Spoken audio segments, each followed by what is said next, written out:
இந்த மணிமேகலை, மகேஷ் இவங்க எல்லா பேரும் கடந்துக்கிட்டு, அதாவது கருணாநிதியை வந்து இனத்துரோகி அப்படின்னு சொல்லி பரப்பி விட்றாங்க.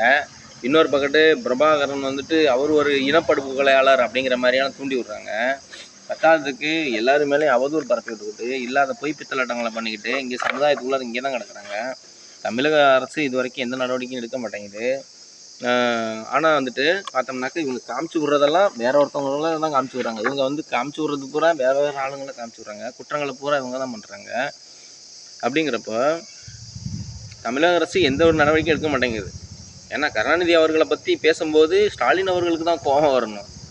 அவருடைய குடும்பம், அதாவது கருணாநிதி குடும்பத்தாருக்கு தான் கோபம் வரணும். ஆனால் இவங்களுக்கு எல்லாம் யாருக்குமே கோபம் வர மாட்டேங்குது.